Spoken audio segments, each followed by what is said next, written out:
Hello guys, आप सभी का स्वागत है रैपिड हॉरर चैनल पे, जहां आज मैं ब्रेक डाउन करूंगा प्रेडेटर्स मूवी को, जो रिलीज़ हुई थी 2010 में। ये पहले आई हुई प्रेडेटर मूवी के 20 साल बाद आया था। यहाँ हमें प्रेडेटर और उसकी हंटिंग स्किल्स के साथ साथ एक दूसरे प्लैनेट में कुछ ह्यूमन का सर्वाइवल भी दिखाया जाएगा। इसके सीक्वल्स आपको चैनल के ऊपर मिल जाएंगे और बाकी मूवीज़ का ब्रेकडाउन भी मैं चैनल के ऊपर बहुत जल्दी लाने वाला हूँ। आप मिस नहीं करना चाहते तो चैनल को सब्सक्राइब करके बेल नोटिफिकेशन को क्लिक कर दो। अब जल्दी से स्टोरी शुरू करते हैं।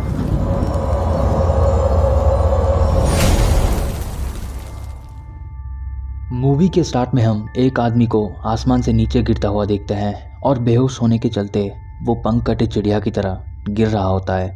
बट होश में आके वो पैराशूट खोलने की कोशिश करता है, बट उसके हाथ में एक गैजेट तभी बीप करने लगता है और उसका पैराशूट खुल जाता है और वो सीधा नीचे आके गिरता है।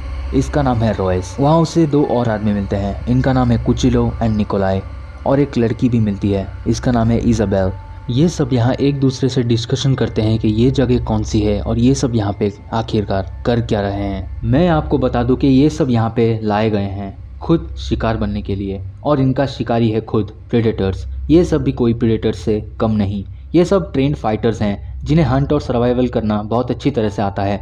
इनके टैक्टिक्स, सर्वाइवल और हंटिंग स्किल्स को देख सीख के प्रेडेटर्स इन सब का शिकार करेंगे, इसलिए इन सबको यहाँ पे लाया गया है। रॉयस जंगल में जाने लगता है, उसके पीछे कुचिलो, उसके पीछे निकोलाई और इजाबेल, और उसके पीछे हम और एक बंदे को जाता हुआ देखते हैं जिसका नाम है हैंजो। फिर सीन शिफ्ट होता है और हम दो आदमी को एक दूसरे से लड़ते हुए देखते हैं। वो दोनों एक दूसरे के जान के पीछे पड़ जाते हैं, बट इन पांच को देख के वो रुक जाते हैं। इनका नाम है मोम्बासा और स्टैंस। वो ये जगह के बारे में पता लगाने के लिए थोड़ा सा आगे बढ़ जाते हैं। उन्हें और एक आदमी पैराशूट से लटका हुआ मिलता है, इसका नाम है एडविन। वो लोग आगे बढ़ जाते हैं और उन्हें प्रेडेटर के एक शिप का कुछ टूटा हुआ पार्ट्स वहाँ पे जंगल पे पड़ा हुआ मिलता है। वो सब एक दूसरे में डिस्कशन करते हैं कि वो कहाँ हैं और यहाँ कैसे आए और यहाँ से वो सब बाहर कैसे निकलेंगे, और वहाँ से वो थोड़ा आगे बढ़ने लगते हैं। वहाँ एडमिन एक प्लांट के जहर के बारे में निकोलाई को उस जहरीले पौधे से दूर रहने के लिए बोलता है, और वो बताता है कि ये प्लांट बहुत ज़्यादा ही जहरीला है, और अपने नाइफ से उसको काट के दिखाता है। थोड़ा आगे जाने के बाद इजाबेल और रॉयस में लीड करने की बात पे बहस हो जाती है।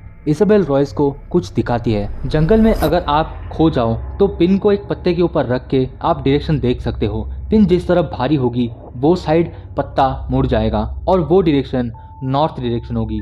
बट यहाँ पे ये पत्ता गोल घूमने लगता है और यहाँ का सूरज थोड़ा सा भी मूव नहीं हुआ है जब से ये लोग यहाँ पे आए हुए हैं। इजाबेल के पूछने पर रॉयस बताता है कि निकोलाई रशियन अल्फा ग्रुप का एक लीडर है, कुचिलो एक हायर्ड किलर, मोम्बासा एक डेथ स्क्वाड का एक खूंखार सिपाही, हैंजो एक गैंगस्टर और स्टैंस जो कि FBI का मोस्ट वांटेड है। ये सब यहाँ पे किसी वजह से आए हैं और इसी का पता लगाने के लिए वो थोड़ा और आगे बढ़ जाते हैं।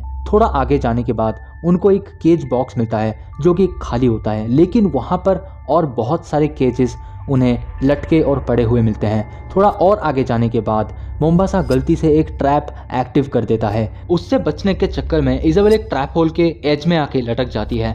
रॉयस उसे बाहर निकालता है और वो सब बाल बाल बच जाते हैं। इजाबेल को एक आदमी दिखता है जो 2 हफ्तों से यहाँ मरा पड़ा है। रॉयस कहता है कि इसने जिस किसी के लिए ये ट्रैप सेट किया था वो ये ट्रैप से बच के इस आदमी को ही मार दिया। तभी हम प्रेडेटर को देखते हैं मोम्बासा और इजाबेल की तरफ एक पेड़ के ऊपर से देखते हुए, और यहाँ मोम्बासा कोई चीज को देख के पूरा पसीना पसीना हो जाता है, लेकिन इजाबेल के पूछने पे वो कुछ नहीं कह के आगे बढ़ जाता है। जंगल के एज पे पहुंच के इस सीन को देखने के बाद सबके तोते उड़ जाते हैं, क्योंकि जंगल पे एज के आने के बाद इन्हें ये पता लगता है कि ये अर्थ पे है ही नहीं। फिर ये सब इस प्लैनेट से निकलने के लिए आगे बढ़ जाते हैं। अब इन्हें समझ आ जाता है कि इन्हें कोई इस प्लैनेट पे लेके आया है। थोड़ा आगे जाने पर कुछ शिकारी कुत्ते जैसे क्रीचर्स इनके तरफ आ रहे होते हैं, जिसे इजाबेल देख के इन सबको बताती है और सब मिलके इन क्रीचर्स को भूनने लगते हैं। उनमें से एक स्टैंस के पीछे और एक एडविन के पीछे पड़ जाता है। उनमें से एक को इजाबेल और दूसरे को पहले चाकू मार के स्टैंस और फिर मोम्बासा मार देते हैं, लेकिन एक इजाबेल के सामने आ जाता है, लेकिन पिस्टल से मारने से उसको कुछ नहीं होता देखकर इजाबेल अपने को ही शूट करने के लिए बंदूक अपने खोपड़े पे तान देती है। बट कोई उन क्रीचर्स को वापस बुला लेता है। हम यहाँ थोड़ा अच्छे से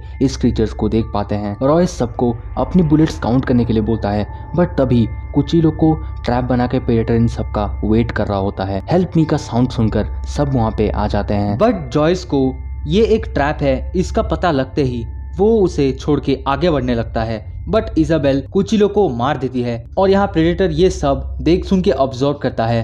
थोड़ा दूर जाने पे उन सबको एक प्रेडेटर बंधा हुआ मिलता है, बट तभी वहाँ कोई मुंबासा को मार देता है जो दिखता नहीं। क्या आप समझे?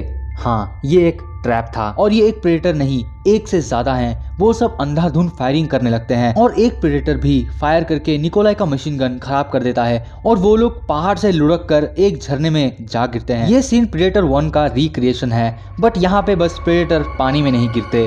यहाँ हम एक फ्लाइंग गैजेट और ये सारे प्रेडेटर्स को एक एक करके देख पाते हैं। अब झरने के पास हम देखते हैं ये लोग 8 लोग से बस 6 लोग रह गए हैं। इजाबेल आके रॉयस को एक थप्पड़ मार के उससे खरी खोटी सुनाने लगती है और बोलती है कि तुम्हारी वजह से हम मरते मरते बच गए।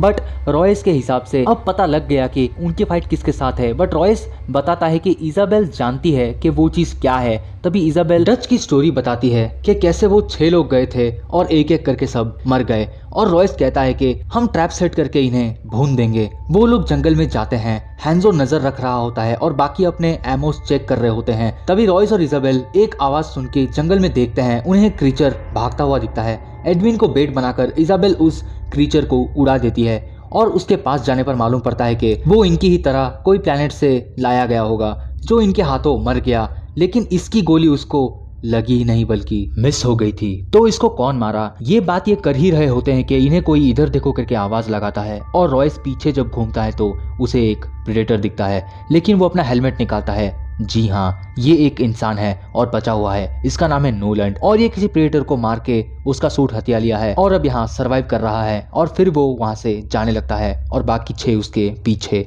वो एक स्पेसशिप पे जाते हैं और वहाँ कुछ एक्सप्लोसिव्स, हीट सिग्नेचर हाइड करने वाला जैकेट और एक छोटा सा शेल्टर उसको नोलैंड ने बनाया होता है। नोलैंड कहता है कि उसने शायद 2 से 3 प्रेडेटर को मारा होगा। वो उनकी 2 प्रजातियों के बारे में भी सबको बताता है। इनके 2 स्पीशीज सिमिलर तो हैं पर थोड़ा अलग भी हैं। जो प्रेडेटर को आपने लटका हुआ देखा था वो था क्लासिक प्रेडेटर और जिससे ये लोग भाग के आए हैं वो थे एक दूसरे स्पीशीज का प्रेडेटर। और शायद वो प्रेडेटर इसीलिए बंधा होगा ताकि सही वक्त आने पे उसे भी वो लोग मार दें। और ये प्रेडेटर्स 3 के पैर में शिकार करते हैं। जैसे कि हमने देखा इनके पास एक स्पेसशिप है और नोलन ने उसे देखा हुआ है और रॉयस उस स्पेसशिप तक का रास्ता पूछता है तो नोलन उन्हें बताएगा कह के सोने चला जाता है। सीन शिफ्ट होता है। ये 6 लोग थोड़ी चैन की सांस ले ही रहे होते हैं कि रॉयस को स्मोक दिखता है, बट नोलन जहाँ पे सोया हुआ था वहाँ पे वो नहीं होता। नोलन आग लगा के धुआं करके इन सबको मारने का प्लान बना रहा होता है ताकि इसे इन 6 लोगों का पेट भरना ना पड़े और ये इन सबका सामान हड़प भी ले। तभी रॉयस एक ब्लास्ट करता है जिससे वहाँ मौजूद एक प्रेडेटर उस ब्लास्ट को देख लेता है और अंदर आ जाता है। वो नोलन पे अपनी लेजर से उसके टुकड़े टुकड़े कर देता है और यहाँ अंदर भगदड़ मच जाती है बाहर निकलने के लिए। स्टैंस एक डोर को लात मार के तोड़ ही रहा होता है, बट ऑपोजिट साइड से उसको तोड़ने का साउंड सुन के सब पीछे हटने लगते हैं। वो थोड़ा सा टूट जाता है तो रॉयस वहाँ जाकर उसी टूटे हुए जगह से एक फ्लेयर गन फायर करके सबको बाहर निकालता है, बट पीछे देखने के चक्कर में एडविन उन सबसे अलग हो जाता है। वहाँ पे निकोलाई आकर एडविन को बचाने की बहुत कोशिश करता है, प्रेडेटर पे फायर भी करता है, लेकिन प्रेडेटर निकोलाई को मार देता है। निकोलाई C4 एक्सप्लोसिव को ट्रिगर करके दोनों को ही उड़ा देता है और ये 5 अपनी जान जैसे तैसे बचाते हैं। हाँ, सही समझे, एडविन वहां से भाग गया। स्टैंस चिल्ला के सेलिब्रेट करता है कि इन्होंने उसे मार दिया। तभी उनमें से एक प्रेडेटर स्टैंस को शूट कर देता है और अपना लेजर रॉयस के सर पे फायर करने ही वाला होता है। तभी स्टैंस प्रेडेटर को मारने के चक्कर में खुद मारा जाता है। फिर बाकी बचे 2 प्रेडेटर को हम देख पाते हैं। उनमें से एक इन चारों के पीछे पड़ जाता है और हैंजो उन तीनों को वहां से जाने का कह के इस प्रेडेटर से भिड़ जाता है अपनी तलवार से। प्रेडेटर भी फेयर फाइट रखने के लिए अपना खंजर निकाल के हैंजो से भिड़ जाता है, बट यहाँ हैंजो प्रेडेटर को मार देता है और प्रेडेटर भी हैंजो को चीर देता है। और यहाँ दूसरी तरफ भागते भागते एडविन अपना पैर एक बियर ट्रैप पे फंसा लेता है, बट रॉयस उसको छोड़ के आगे बढ़ने लगता है, बट इजाबेल उसके साथ ही रुक जाती है। रॉयस क्लासिक प्रेडेटर के पास जाता है और उसे एक डील करता है कि तुम्हारे रिलीज के चलते तुम हमें इस प्लेनेट से बाहर निकालने में मदद करोगे, और उसे वो आजाद कर देता है।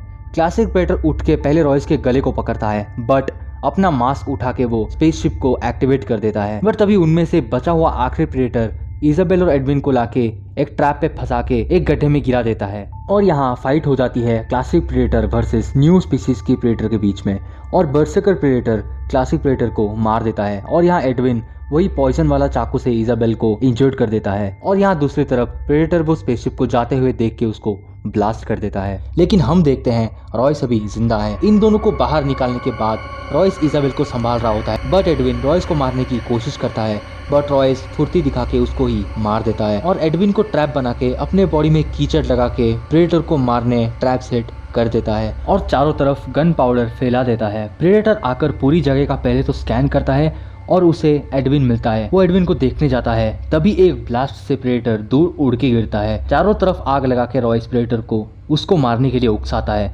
ज्यादा हीट की वजह से प्रेडेटर को कुछ नहीं दिखता और रॉयस प्रेडेटर को धीरे धीरे करके इंजोर करता है, बट उसकी हार्ट बीट स्कैनर वाली टेक्नोलॉजी के चलते वो लेजर रॉयस पे फायर कर देता है और आके रॉयस को एक तरफा पेलने लगता है और उसे जान से मारने ही वाला होता है, बट इजाबेल अपनी बची हुई ताकत लगा के प्रेडेटर को उसके स्नाइपर राइफल से शूट कर देती है और प्रेडेटर अपने ब्लेड से इसे तभी रॉयस एक हथियार उठा के मार मार के पहले प्रेडेटर का एक हाथ काटता है और फिर उसका सर। और रॉयस वहां से इजाबेल के पास जाता है, उसे अपना नाम रॉयस बताता है और इजाबेला उसे अपना नाम बताती है। फिर सीन सुबह शिफ्ट हो जाता है और हम आसमान में देखते हैं फिर से कुछ बॉक्सेस आसमान से नीचे गिरते हुए। इस प्लेनेट से कैसे बाहर निकलेंगे ये लोग ये पता करने के लिए आगे बढ़ जाते हैं और यहाँ ये मूवी एंड हो जाती है। ये था प्रेडेटर्स मूवी का ब्रेकडाउन। ये मूवी आपको पहले मिनट से ही वो क्लासिक प्रेडेटर वाली फील देती है जैसे कि 1987 वाली मूवी में था।